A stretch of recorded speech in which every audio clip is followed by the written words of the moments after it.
Bets show presented by BetRivers. We are the three-man weave. I'm Kai McEwen. As usual, we are excited to talk about another big slate of college basketball. The slate's huge. Mondo slate. Enormous. Yeah, Jim, it's like 80 games. That's as many as, well, I guess last Saturday. You don't usually see that in the weekdays. Not since the opening day on Tuesday have we seen so many games during the week. We're excited, Jim. How you doing? Any takeaways from yesterday? Yeah, I'm wonderful. My takeaway, and there are a lot of great ones from the ACC Big Ten Challenge, but I'm going with Purdue, man. That team is just a total beast right now. There's a stat that it basically like dropped my jaw to my desk. Goodness, it's really struggling to speak this morning. Jared Burson from ESPN Stats and Info had this. Purdue has shot 39% or better in every game so far this year from beyond the 3-point line. They're the only team in the last decade to do that in 7 straight games. And they've done it in their first 7 games. So it's not just the size. It's not just Jaden Ivey's athleticism. They're torching the nets from deep, Matthew, and they're unstoppable if they're going to do that. Like, you have no chance if they're making threes. Yeah, and they have multiple shooters. So they're not really like immune to, I guess they are immune to like a cold night because they can spread out Stefanovic isn't hitting. They got other guys that can knock him down, and they always get high quality shots too. It's not going to be like a late shot clock. We're going to heave it with 2 seconds left, the guy in our face. So I think that's actually sustainable. Certainly it's something I would not be betting on any type of regression. There was a guy in our Purdue preview commenting that Purdue doesn't have shooting this year. So wonder how he's feeling. Hasn't aged well right now. Yeah. Has not aged well. Well, I guess pretty good because his team's awesome, but probably feels dumb about that take. No, he was a Purdue hater. Purdue hater. Okay. Yeah. I guess I'm kind of a Purdue hater as an IU grad. So I guess I stand in solace with him. Speaking of teams of mine that got not shellacked, but shellacked for the final 2 minutes, pretty tumultuous collapse there from the Duke Blue Devils, had that game completely in hand at Ohio State. The crowd was held to whispers and crickets for much of it because Duke was able to keep them at arm's length, Kai. But the young Devils, faltered down the stretch. It was a microcosm of, I think, a general trend we saw ACC Big Ten Challenge and other spots as well. The home dogs or just home team in general in these short spreads, whether it be a slight favorite or slight dog, played pretty well last night. Saw Pitt compete, pretty much have Minnesota, neck and neck the whole way. We saw Rutgers get back on track. Wake Forest got it done in overtime. So it just seemed like there was a reinvigoration of that home spot where you just ride that momentum, you stay in the fight. Frustrating for teams, bettors who were backing road teams last night. I'm curious to see if that sustains. But now we get closer to conference season, the magnitude of these games is bigger, more pronounced. Maybe these home courts have some more juice to them. So tread lightly, road bettors. Yeah, how about Syracuse too? Another one. Syracuse, right? Exactly. I mean, even freaking Virginia snuck in if you Virginia, had the right number on Monday night. The other night, yeah. Good stuff. That Syracuse Indiana game was bonkers. 212 points and 2 overtimes. Fun watch. Not a fun 222. 222. Yeah, I'm always nuts. doing math wrong, Jim. You know me. I can't speak. You can't count. We're on fire today. No more takeaways. I want to get started. Let's go with Florida at Oklahoma. Starting us off right. SEC Big 12. Huge matchup today. Best game of the day. Yeah, I'll say that confidently. Sure. It's over Michigan, North Carolina for me. Matt, I have an opinion in this one. I have a pretty strong opinion. Ooh. What do you see? I don't actually. So I'm going to kick it back to one of you guys pretty quickly. My 2 cents here is that Florida is the darling right now in terms of the media seems to be covering them pretty closely. Their surge and their jaw-dropping defense is the talk of the town, the toast of the college basketball media sphere. As we mentioned yesterday, top 10 in KenPom right now. Florida, you will not have a better chance to sell high on them if you're not a believer in this team or Mike White. We've talked about, Jim, how we're sort of changing our tune. We like what White's done with this team, so we believe it's more sustainable than years past. But if you don't subscribe to that, then now is the time to sell against an OU team with Porter Moser.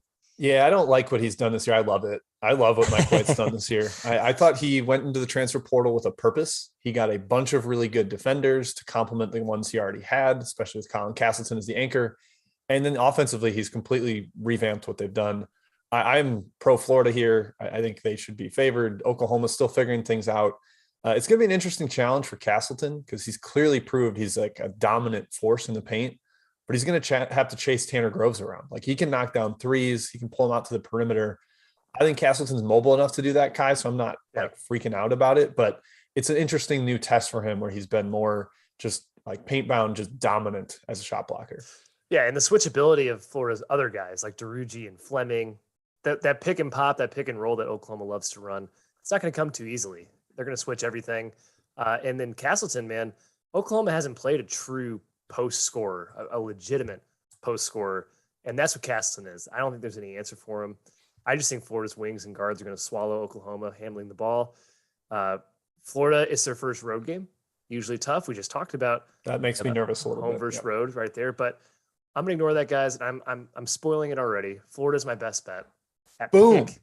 Yes, there it is. I'll recap the end of the show so we don't let the graphics go to waste down there. Start with a lightning bolt, Kai. I love it. Let's do it. Florida is sitting at pick at BetRivers. Yeah. I'll take it. Gators winning this one on the road in golly. What am I doing? Norman. All right. Next game. Michigan at North Carolina. Big Ten-ACC challenge. I think the Big Ten is up 4-2. 6-2. 6-2. They got 2 wins on Monday night. Yep. I forgot about Monday night. Good call, Jim.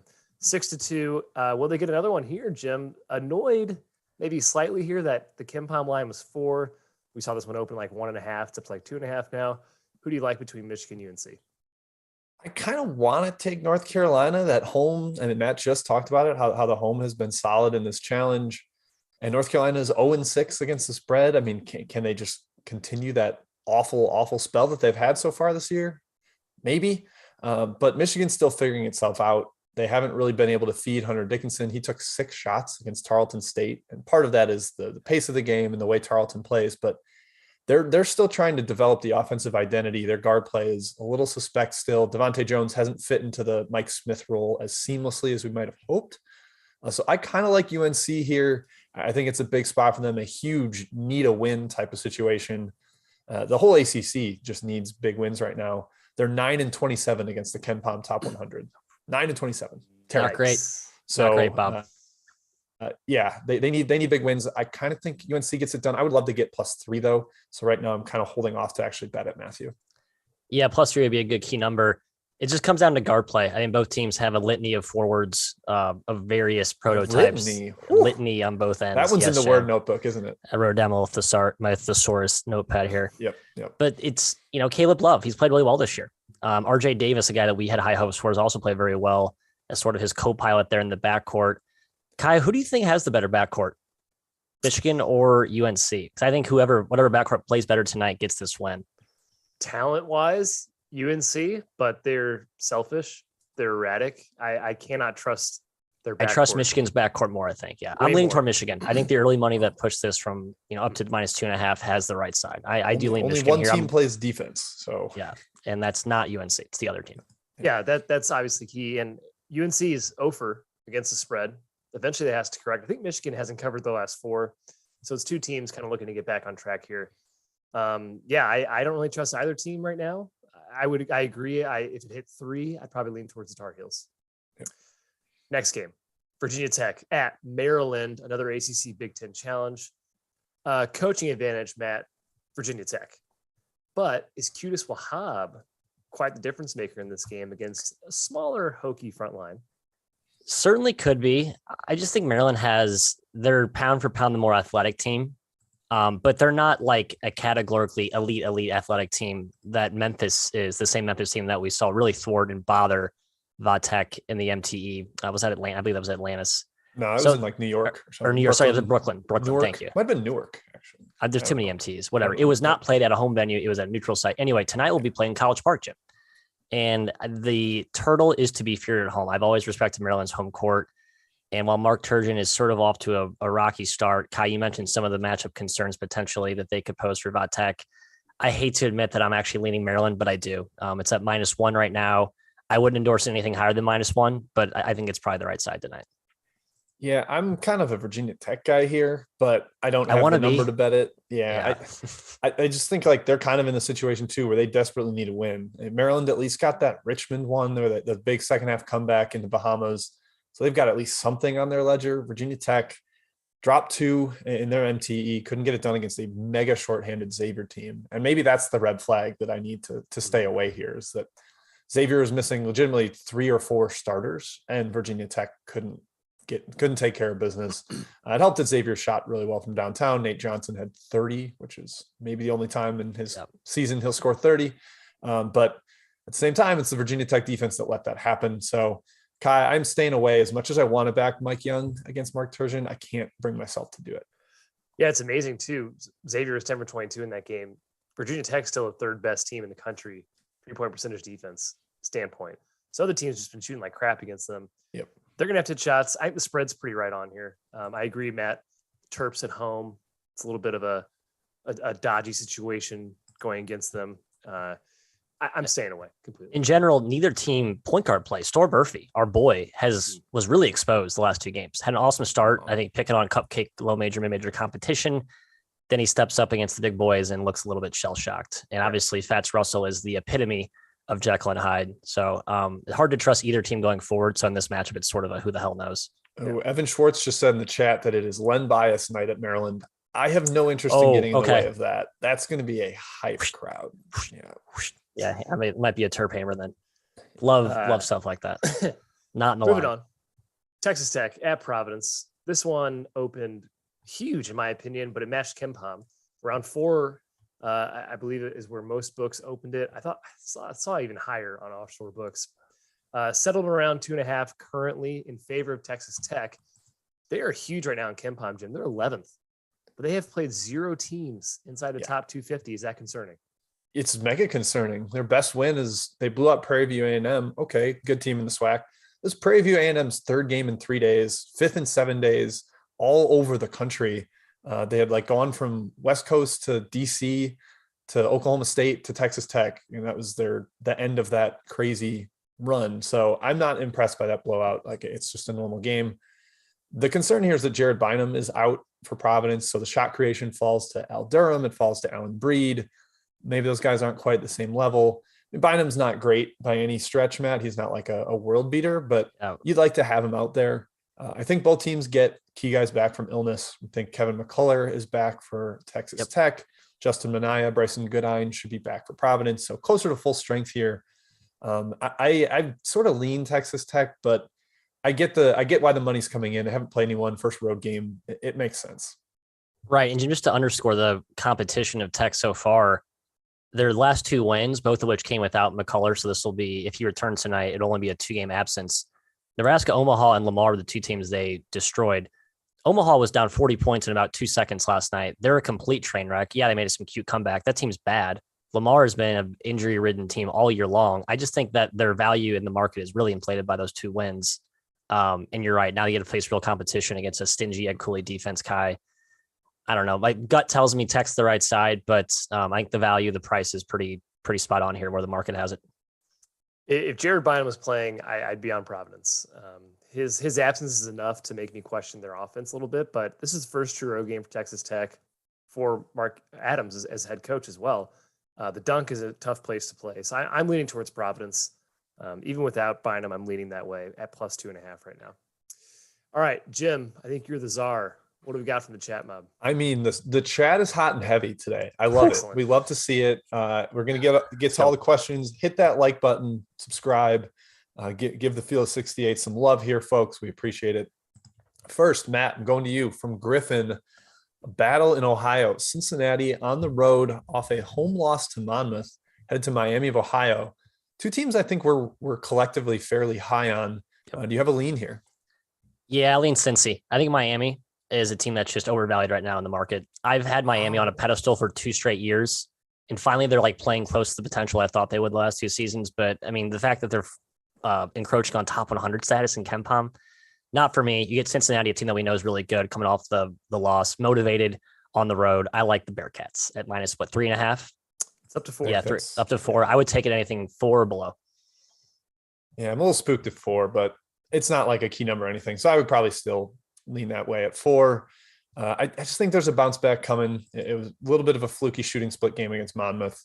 I like Cincinnati long term. Really good defensive squad. And Monmouth's really good, by the way. That's all I'll say about that. John Newman missed last game for Cincinnati. Yep. He's not a world beater, but he's useful on the wing. Keep an eye out for him. I don't think it's a major injury, so he might be back. All right, next one, Kai on the extra board. Jordan B asking about Norfolk State headed to UNC Wilmington. Wilmington had to cancel a game or two in their MTE because of health and I think maybe COVID. I don't think it was COVID. I think it was just like collective lack of bodies. Whereas Norfolk State playing their third game in 4 days, flying from Phoenix. What do we think here? Yeah, and I think that's why the Wilmington line's gone up towards now -4. It's heading the right way. I was going to lean Wilmington at the opener. Norfolk's a good team. Don't let the Xavier beat down fool you. They're a very good squad. Wilmington, I have lots of question marks about. I thought they'd come out of the gate a little stronger than they have. Takeo Siddle is still kind of a mystery to me in terms of head coaching. Yeah. So I'm staying away. 4 seems about right. Slight lean to Wilmington because of Jim, as you said, the scheduling for Norfolk currently. If it wasn't for the schedule, I might be back in Norfolk here, but I got to give UNC Wilmington some sizable home. All right, Matt, down to Florida. We're keeping you with the in-state battles. Florida Gulf Coast at Florida International. Anything for you here? Surprised I'm not on FIU here. I've been high on FIU all season. Seems like the market's caught up with my rating, at least on that team. I do lean the Panthers. I think Florida Gulf Coast has some offensive firepower, but I just trust FIU. I think they're a little bit better coach. They have some interior presence this year. My guy, Seth Pinckney, is starting to actually play a little bit more. He's a monster eraser at the rim. And that size should be too overwhelming for FGCU up front. Yeah, I've been low on FGCU, but the talent is absolutely there. They've been shooting the lights out from deep. So hopefully a little bit of regression because I lean towards FIU. Kai in the MAC. Rick Pitino's Gales starting out on the road, headed to Marist. Line is up to 8.5. Is that high, or is that what do you think? That's incredibly high. Marist is the way I'm leaning, and I don't like Marist. But John Dunn at home. Iona is very, very good. They're clearly the best team in that conference, but the MAC is weird. The MAC muck is real. The MAC muck is real. Yeah. A bunch of weird results. This could play to super low possessions. Marist might control the tempo. I definitely lean towards Marist plus 8.5. Yeah, Marist will muck this up, and I think it's going to be. I would lean towards the dog, keeping it within 8 for sure. All right, the Renzo Bros asking about UCF at Auburn. This is probably a close to making the outline game. Pretty solid contest here. Matt, you faded Auburn at South Florida. Are you fading them hosting Central Florida? No, I respect Central Florida. I think after the Miami game, they got my attention. I know they haven't continued that upward trajectory they were on to start the year, but this team's mega talented. In many ways, they might play into Auburn's hands. Like Kai, you look at these two teams, and Auburn's just maybe just a better version of UCF with athletes and length and shot makers of such. But I'm staying away. Number feels a little high to me, but feels high. UCF's going to be frustrating. I could see them giving up like a 12-0 run and be like, well, that was fun while it lasted. So we'll see. Kai, Boston U, a team that has given us a lot of frustrations, taking on another team, very frustrating, perhaps Matt's most frustrating team in the last 2 years, George Washington. Are you backing someone here? I know Boston U's dealing with some personnel issues. Yeah, and I keep waiting for them to matter, but they haven't. They took Florida State to overtime just recently with Walter White being out. They've been playing awesome. You could argue they've looked better than Colgate so far. Their main competitor in the Patriot. And maybe Navy's been better than Colgate too. We'll see. At +2, I can't believe George Washington is not a favorite in this game. I'm leading their way, but again, Boston U's been pretty immense so far, Jim. Yep. I don't want to get in the way of Boston U, and I don't want to back a team that in George Washington, might be the least trustworthy team in the country. You cannot trust them. Trust me. Trust me that you cannot trust them. I've liked George Washington for 2 years now. I know this story. I've seen this movie a million times before. I like the team better this year than last year, but it's still the same. Blowing that lead to UMass Lowell was okay, I'm done with you. I'm over you.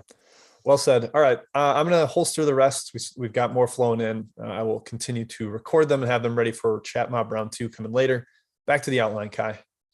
Well, Scott in the Chat Mob, funny you should ask. We're talking Wisconsin at Georgia Tech right now. Another Big Ten-ACC challenge and a gross game. Guys, the total's 131. Matt, that seems high to me. Just off the cuff here. I am a little bit surprised at the spread, 3.5 to 4 points. I know Georgia Tech hasn't looked good, but Michael DeVoe should be fully back. He played off the bench the other game. Flu game. Sorry? It was like Michael DeVoe's flu game, kind of, right? Game. Yeah, he had a great game off the bench. I'm surprised by the spread. At home, Georgia Tech, I'm leaning their way. I am too, Kai. I just did not take it because of the flu thing. It sounds like it's hit more than just DeVoe. It's like a couple of guys have been dealing with it. They were down to not many bodies against Georgia Southern. They were down 15 to Georgia Southern, had to come all the way back because of DeVoe's heroics. I just don't want to see Georgia. I'm not going to back Georgia Tech, I should say, until I see their full ensemble of players. And Wisconsin kind of riding high off that strong performance at Maui, Jim. Maybe not a team you want to get in the way of right now.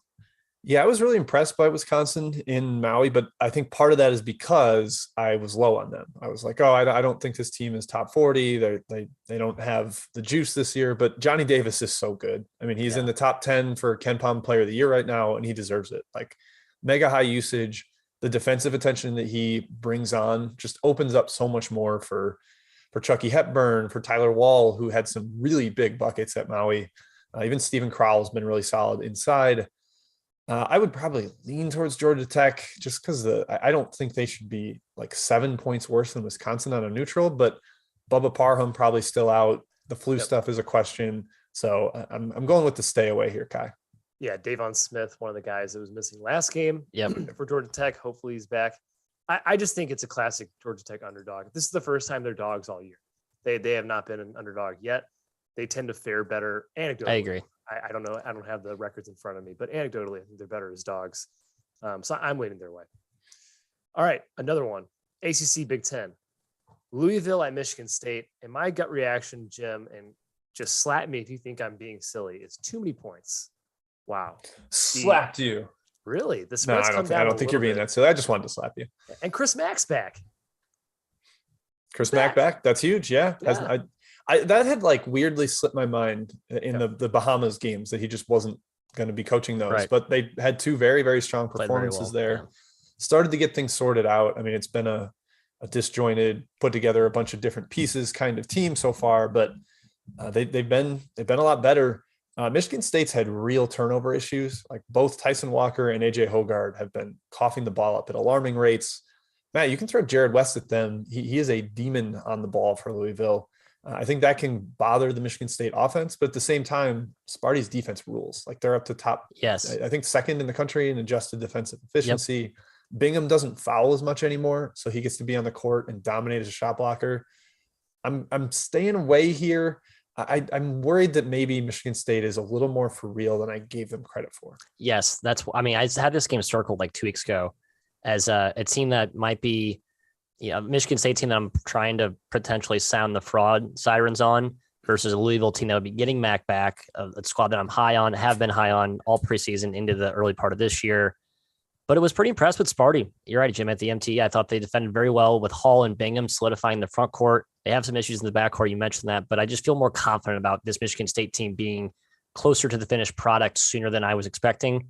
And the Breslin Center, Kai, is rocking when that place gets going. Back to the same point you talked about Georgia Tech, back to what I said on the intro, trying to respect home teams in these non-conference high-profile tilts.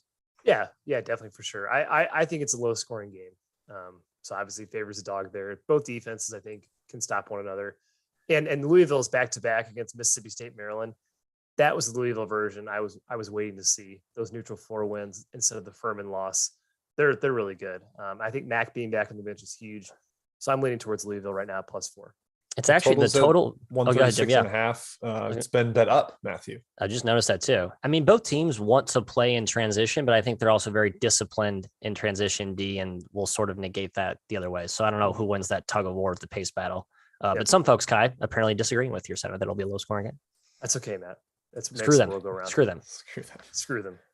Washington Idiots. State at Arizona State. We're going to the Pac-12 conference play, folks. Conference play, December 1st.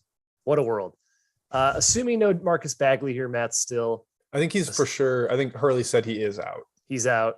And Noah Williams probably back for Washington State. That's huge both ways. And also, Wazoo needs a good win. They're coming off an Eastern Washington loss, and they have, frankly, 0 good wins in their resume so far. Yeah, that was tough. I mean, I think Washington State was a squad we were hoping could maybe push for an at-large. Losing at home to Eastern Washington will be a dark mark on the resume come March. But conference plays, new leaf, new page. I would be looking to back Washington State if it weren't for the fact that I am still kind of high on Arizona State. Once they get Bagley back, I'll be really in on this team. But now that they have Graham and Muhammad back and just a closer to the full collection of pieces, and they look competent in their MTE games at times as well. So I don't know. I don't think the Sun Devils are like this complete, erratic and disarray team that we've seen in the past. I think Hurley has a decent nucleus here that we're going to start to see some competent efforts from. Excuse me. I think you're being kind to them in the MTE. I probably am. They were not usually good. They were not good there. They had like kind of a late flurry of threes against Syracuse to make that one look a little closer than it was. Loyola Chicago just completely dominated them. I'm not a huge fan. I think Wazoo can get this done on the road, Kai, and a little bit of a bounce back after Eastern Washington. But the line has moved that way. -1.5, maybe for something smaller. Yeah, man, I agree. Arizona State I think they're going to be fine, but Marcus Bagley's huge. He's huge. I completely agree. think he's vital to them. Excuse me. Also, Arizona State's offense has been bad. Like Marion Jackson, who was a 40% career 3-point shooter, is 25% from three. He's been very cold. Just not a lot going right. And Pullman, Matt, I've never been to a Pullman Washington game before, but I assume it's going to be rocking akin to the Breslin. Oh wait, Center. this is at Tempe. This is in Tempe. Excuse me. The curtain of distraction. Yes, that's an error on my part. I still like. It's very scary. I do too. Where is this game? It's on Arizona's home. You looked at a lot of games. Next game. Let's just go to the next one. Wichita State, Oklahoma State. To finish us off before we get to more chat mob questions and then our best bets. Wichita State hasn't looked very good, Matt. I saw them live against Mizzou, and Jim saw them live also. They scrap, they make games ugly, which is what you have to do against an athletic, transition-based team like Oklahoma State. I just think OK State has a major advantage of both ends, and Wichita will turn the ball over, I think, over 20 times this game. Man, yeah, I don't. Wow, 20 times. I mean, you could be right. 20. I don't really trust either team, to be honest. I like Oklahoma State more than Wichita for sure. I know they had a kind of a tough spot there with the game at Oral Roberts, but was not very impressed with how they defended in that game, to be honest.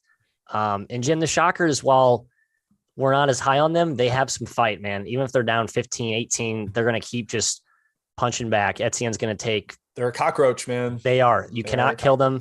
They relentlessly crash the glass. Etienne's going to shoot just abysmal shots. He'll make half of them. The other half, they'll probably grab the rebound. They'll dial up pressure. And sure enough, the game's back to 5, as we saw against Arizona. That's my only concern here about laying the points with Okie State. I do lean toward the Pokes at home, though. Oh, I kind of like Wichita. You like Wichita? Honestly. I just think as an underdog, they're so freaking feisty. And you can beat them up in the paint, but that's not really Oklahoma State's strength. Musa Cisse has been fading out of the rotation a little bit as Caleb Boone comes back and gets healthier and reinvigorated. So I'm not really worried about them getting demolished inside. I think this is just like a back and forth kind of seesaw type game. I'll take the points in that scenario, Kai. Yeah, spread feels high. It's 6 right now. I think it was up to 7 even for a little bit. It just feels like Oklahoma State has the ability to run away with it. They certainly haven't done that quite as much this year as we're used to seeing. And Wichita State eye test for me was just bad. Maybe Mizzou just makes games ugly as well. And I'm putting too much stock into that, but that's where I'm at with the Shockers right now. Slightly in Oklahoma State, but stay away from me. All right, Jim. Chat mob round 2. Gonna have to be quick here, boys. Well, we don't have. We're not in a super rush. We got a lot of games though. A lot to get to. Ray Pius wants to know about Ball State at Western Illinois. Matt, you have been the leader of the Leatherneck cheer squad. Do you think they can take down the Cardinals on the road, who actually showed some promise last time out? Yeah, it was the first, I think, strong game we've seen Ball State play. I know it was against sort of a broken, trying to find themselves Indiana State team, so you kind of have to normalize that result. I don't like laying points with Western Illinois, no matter how good they are. This is like the best version they've had in years. Rob Jeter's doing yeoman's work there. But I agree with the early money, bringing it down from 5.5 to 4. I'll stay away at the current number. If you have to take a side, I take the road Cardinals, Kai. I'm staying away. Staying away. All right, Kai. Hartford at Winthrop. From Julian in the chat. Hartford's got some injury issues. Winthrop, maybe did they find themselves at that big road win at Washington? What do you think? Yeah, Kimbrough, I think, is still out for Hartford. And DeJuan Clayton, the point guard. And DeJuan Clayton, that's proven to be pretty big. They're 0 for right now, straight up. Not super surprised, but still, this is a team that a lot of people thought would compete in the America East, especially with the impending Division III move hanging over their heads. There's a little bit more motivation there. I lean towards Winthrop. That's a big spread at 11. And Winthrop hasn't looked quite as sharp as I want them to, Jim. Yeah, I'm wondering if it's has Winthrop really found themselves, or is Washington just quite bad? Very curious to see that. Yeah. Yep. So staying away for now. We're going to do a twofer in the Philly 5 here, boys. Big Five. Matt, going to you first. Ken Ray has LaSalle at Temple. This one's actually at Temple. Do you think the Explorers hang around here? I do. I like LaSalle more than I like Temple, although LaSalle has burned me a couple times this year. That game was non-competitive against Nova, a place we've usually seen them compete in years past. But I sure as hell don't trust Temple's guards, Kai. As talented as they are, there is zero structure or rhyme or reason to some of the shots they take or some of the passes they make. Yeah, well, LaSalle's looked awful, like terrible this season. Yeah, so I don't trust them at all. I guess I trust them a little more than Temple. I don't trust either team. What's LaSalle's best effort, Matt? Goodness. They took Delaware to overtime, and that's... Yep, I was on that game. I like that. It was a strong game. Delaware's good. It's a good team. But that's 1 out of 5 that they played decent. Yeah. I mean, Temple, we can go down their resume, pick all kinds of holes in that. They couldn't get away from who was their USC. They had them big. Oh, they were down like 25 in that game. It was a bogus. Like Khalif Battle was making left-handed shots with his eyes closed. No, both teams are bogus. Fraud alert for both. You said Delaware is really good. Temple beat Delaware. How about that? Oh wow. Oh yeah, Temple did beat Delaware. Wow. Big transit. Poking holes in my argument. Yep. All right, Kai, your Big Five. We just got this one coming in here. Villanova headed to Penn. They just played it to Palestra. Villanova did so. Obviously, very little to zero home in this one. Penn is too banged up. Just too banged up, especially if Jordan Dingle's out again. I cannot believe that they hung around with Arkansas to cover that game because they're the walking wounded right now. So it's got to be Villanova or nothing. Yeah, my boy Clark Slackert had 25, the freshman guard. Yeah. But Penn is missing its 3 best centers. Michael Wang's out. Spinoso got hurt last game, and Lorca Lloyd has also been out. So it just kind of sets up. I think Villanova can do what they did to LaSalle. It's a matter of whether they want to be quite honest. Sure. And it's Big Five, so I think they'll be motivated. Yeah, and Penn beat Nova 2019. That was kind of a big win. And then they played close last year, 2020, and sat out last year. So Nova, I think with like LaSalle, sort of knows that these teams always play us close. They're not going to take them for granted. They'll be motivated. Yeah. All right, Matt. Ivy League team Columbia, easily the worst of the Ivies this year. Gross. I don't think there's even a comparison. They are headed to UMBC, double-digit underdog here. You like a side? Do you potentially like the over? What are you thinking?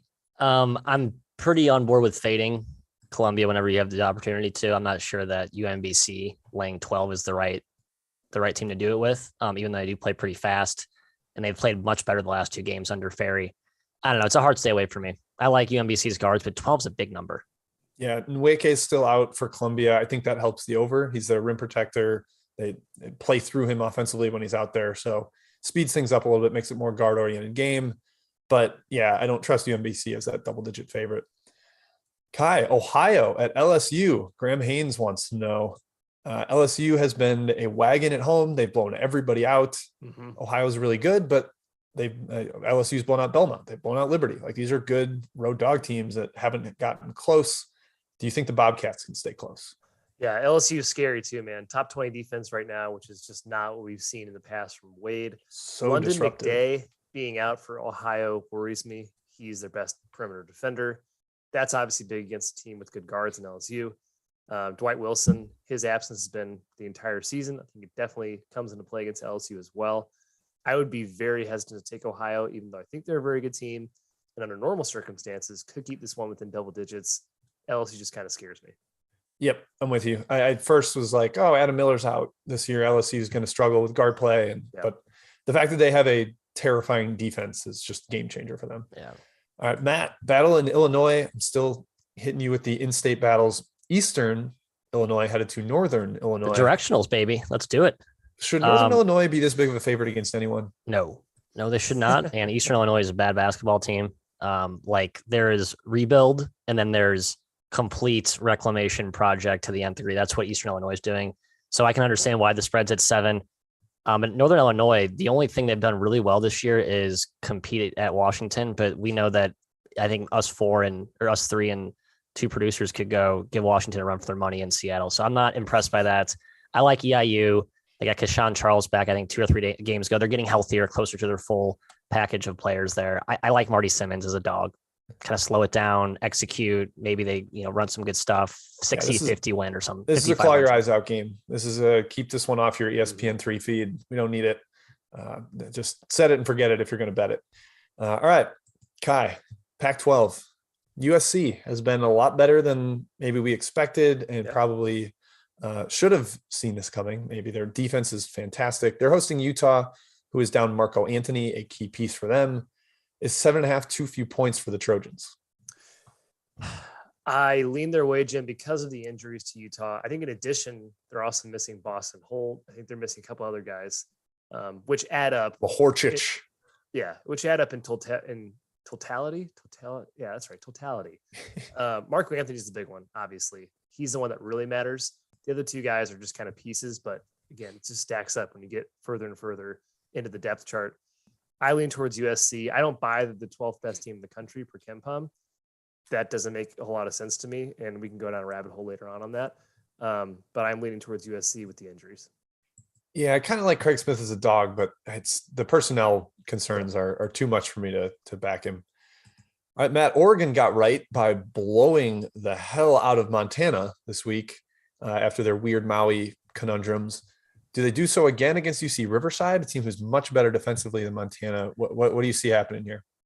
Man, I have no idea. I don't know. Is that the game that now they figured out and they soar from here? Like the flying V we've seen them do before, Kai, or is that just an anomaly? I can't figure it out. I know Montana was down one of their best defenders in Whitney last game. That's a key loss. Maybe Oregon picked on that. Riverside is a different beast, man. That's like a trip to the dentist to score against that length. I kind of lean Riverside, Kai. Apparently the early money disagrees, so it's been bet up to 12.5 from 11.5 on the opener. Yeah, spread feels a little bit high. I don't know. Riverside hasn't been they obviously won on the buzzer beater against Arizona State, but I feel like they haven't been quite as good. Yeah, I agree. As a dog this season where we normally see them. They haven't made it quite as ugly as they normally do. So I'm just kind of staying away here. Yeah, Riverside coming out, they were up at half against St. Mary's, and then I think they lost the second half by like 20 or something. Yeah, it was concerning. Surprising. Yeah. All right. Still plenty more, guys. We can go quick hitters here if you want. Kai, going back to you. Question from Hot Dog. What's up, Hot Dog? Marshall at Akron. I think you and I have a similar lean on this one. Lean towards Marshall, but I have nothing strong. The spread's right about where I'd make it. Oh. I thought you liked the over, man. I do like the over. Yes. Okay. That's what I was hinting at. I often forget about totals, Jim. You know me. I'm more of a science totals. guy. I do like the over. Yes. Yeah, I think both teams want to run. Akron's played a bunch of slow teams, and now they're going to be willing participants with Marshall in a track meet. That would be my guess. Matt, Central Michigan headed to Xavier. Xavier off that Virginia Tech win. Should be a lot healthier. The flu, hopefully not taking out half their lineup. Might get a Fremantle debut tonight. Where are you leaning here? Yeah, I went against all the signs that point to Xavier blowout. I'm actually going to take CMU for a small little penny as a massive dog here. 26 points, I think it's been bet up to now. Jeez. I don't know. I think Xavier's due for a little bit of a stinker. It just coming off some of those impressive efforts recently feels like just a flat spot. And this number is big, man. I know Central Michigan's not any good, but this is a big number. This is like a SWAC MEAC type of number. I don't think Central Michigan's quite that bad. They've played like it though, unfortunately. They kind of have. I know. Yep. Come on, Barbie. Tony Barbie. All right, your Kai, boy, a couple your questions boy about home dogs here. One coming in from Connor and a couple others. Richmond at Wofford. This one's been bet up. I think you and I like the Spiders at that opener, but yeah, I don't know if you want to lay a field goal here. No, I was really hoping for -2, Jim. Wofford surprised me last game. Messiah Jones is out for the year. I thought that would matter quite a bit, and they were still very good in their last game. They impressed me. They're obviously very well coached. There's still a lot of talent in the roster, so +3, I'm staying away. All right, Matt, Alabama State at Dayton. Dayton coming off the big tournament championship down in Orlando, but they've been awful as a home favorite in these bye games. Do you think Alabama State hangs around? Man, I'm not a big Alabama State fan this year, but again, really? similar to my. You told me you like the talent on that roster. Talent's fine. It's better than I thought, but I'm still not a huge fan. I mean, Mo Williams needs to prove it to me a little more. I know he's had some good results, but now that we've seen the entire 6-1 against the spread. Yeah, but the entire SWAC's amazing against the spread. The entire MEAC's, I don't know. I feel like this is more of a systemic thing that I can't give a ton of love to Alabama State without recognizing that. I'm looking to fade Dayton here, similar to the Xavier story I just gave on my last pick. Someone asked about the first half, Matt. Do you feel better about that? I think any of these teams, right? Jackson State last night, Jim, we saw with Marquette. Some of these SWAC teams, MEAC teams, I think they're going to run out of gas here toward the end of their non-con. So Pine first Bluff 20 might be minutes, another candidate Pine there Bluff at against Iowa Iowa State. Yep, Yep. I agree. First halves, and then they probably wave the old white flag when it gets to double digit second half. Yep. All right, Kai, the Citadel at Asheville. Scott H. wondering, I think he was leaning towards Asheville here. What do you think? I don't think you can bet Asheville unless Claiborne's back. Frankly, it surprised me their favorite. I think Citadel is still a pretty good team. So I'm leaning towards them at +2.5, +3. Yeah, Citadel just had the escape of covering -10 in overtime. Yeah. Classic stuff right there. Yeah. All right, Matt, couple more. Sean Lutz asking about Nebraska headed to NC State, one of the few ACC Big Ten games we did not cover. Both teams down a key piece between McGowan's and Manny Bates. Anything for you here? Nothing. The number's about right. I have no strong takes. Sorry, It's my lamest opinion of the entire show. There you have it. I wrote this up for Action Network. Both teams super reliant on the free throw line, both top 30 in free throw rate. That's how they score. So maybe if you want to live bet this or something, like keep an eye out for the reffing early. If there's a lot of fouls, then look for the over. But if not, then potentially the under. I went for the under in my write-up. All right, Kai, one more home dog that you may or may not like. Rhode Island headed to Harvard. Rhode Island, this is ahead of their big in-state rivalry game against Providence. Does Harvard catch them looking ahead a little bit? I hope so. I do like Harvard a little bit here. I loved it at +3. Love is a word actually I'll put in quotation marks because Rhode Island's looked really good. I think we talked about it on one of our networks, but Rhode Island's been very good this season. I think it might be a little bit of a look ahead to Providence because it is such a big rivalry game for them. And Harvard is no slouch. They've certainly had a few ups and downs this season as well, but I think they can compete here. Maybe win the game outright. Again, would love +3, but current +2, +2.5, probably just sitting it out. Harvard's guards looked awesome against Northeastern and Colgate, but those are not the same as Rhode Island's speed on the perimeter. So I think they might be a little bit shell-shocked in this one. Yeah, that's all Harvard has is guards. So you got to keep an eye out there. Kirkwood's big, though. That guy is... Kirkwood's a monster. He's Kirkwood great. and Ledlam are both like jumbo forward type. Yeah, things. linebacker guards. Ken Ray asking about UNLV at SMU. I'll take this one, boys, because I like UNLV as a dog. This one's been bet up a little bit, which surprised me, but I think UNLV is going to be feisty.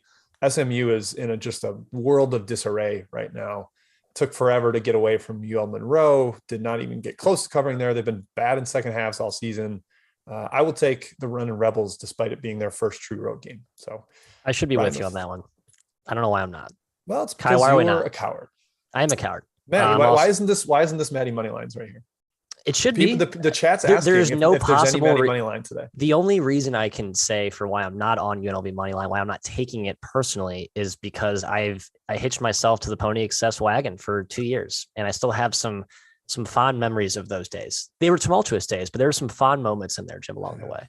Some good first half bets occasionally. Yeah. I don't know. I'm with the Rebs today. Take the Rebels, folks. That's all BS. Take the Rebels. It's the right side. Wow. All right. I believe that is it. Yes. I apologize if I missed. Oh, no. Cody asking about Coppin State and St. Bonaventure. Bonnie's off the loss, although they have the look ahead spot to Buffalo. Coppin State was just in Cleveland, then Buffalo, then East Carolina, now back to upstate New York. I think that's a weird schedule spot for them. I would sort of lean towards Bonaventure, but they've been sleepy through first halves. We'll see if the loss to Northern Iowa wakes them up. Yeah, Coppin State 8-2 against the spread. Also, they've been phenomenal. I'm leaning Bonnies. I'm on Coppin like every game, but I'm leaning Bonnies in this one. It's like Coppin's like this close to cracking. I think this is the game where they finally it all sort of comes unraveled and we see a Bonnies by 35. Hope you're right. All right, let's get to best bets. Matt, I think you are leading us off today. I am. I believe the current price, according to my handy BetRivers screen here, thank you to our fine sponsor, is the Southern Illinois Salukis. They're laying 2.5. Opening conference game, fellas, against the Evansville Purple Aces. SIU has been disappointing, to say the least, this year. I remember the first game of the season, they opened up with a bang against Little Rock and then blew that lead. They've been a little bit trying to find themselves since. Conference season is now here. If you asked me what this spread would have been before the season started, I think SIU would have been favored by closer to 5 or 6, depending on how high you had Evansville rated. I like the Salukis a lot. I think you get their best effort today, not the apathetic type of performances we've seen from them so far in the non-con. The only concern here, Matt, is that we haven't seen Trent Brown yet. I think he's a valuable perimeter defender for them. Ben Harvey's been out, but I think there's enough there. Evansville potentially down Kuhlman. So I'm with you. Salukis. Yeah. Kai, let's go to you. Thanks, Jim. Reminder, my best bet is Florida pick. Florida pick. Go Gators. Do the chomp. Go Gators. Da, da, da, da. Eat 'em All up. right, Jim. What's your bet? Gators. My best bet is from the extra board, Ivy squad, one that I think maybe got mentioned in the chat, but I saved it for now. Brown heading on the road to UMass Lowell. They're a slight favorite, -1.5. Lowell could be down 2 key forwards. Connor Withers has yet to play this year, and Max Brooks has missed the last game and a half with an ankle injury. Even if they're in, I still like Brown, but if they're out, I think Brown overwhelms them with physicality and interior depth. So I will take the Brown Bears, who've been relatively impressive so far this year. Brown over UMass Lowell. It's surprising to me we're still finding value on Brown. He said the quiet part out loud because they've been really, really good this year. Well, Kai, I hope Lowell's been good that we too. don't Lowell's miss burned me a out. bunch. Yeah, Lowell's they burned me a have. lot this Lowell's year. been good the last couple of years in non-conf. They've been. I know Pat Duquette's doing some nice job. They're actually playing defense Some in nice like work. the first 5 years of his tenure. Yeah. So All right, guys. Well, appreciate you guys joining once again, Chat Mob. Hey, guess what? Today's Wednesday. I had to check my calendar. We are off tomorrow. We're off on Thursday. But then we're coming- tiny slate tomorrow. You Very won't miss small. us, folks. You won't. No miss big us. deal. We'll miss you come- though. We will miss you. We will. We always do miss the chat. Right. Yes. Back on Friday at 12 Central. See you then. Again, please subscribe, like to Field of 68 Best Bet YouTube channel. Thanks again to BetRivers. See you Friday.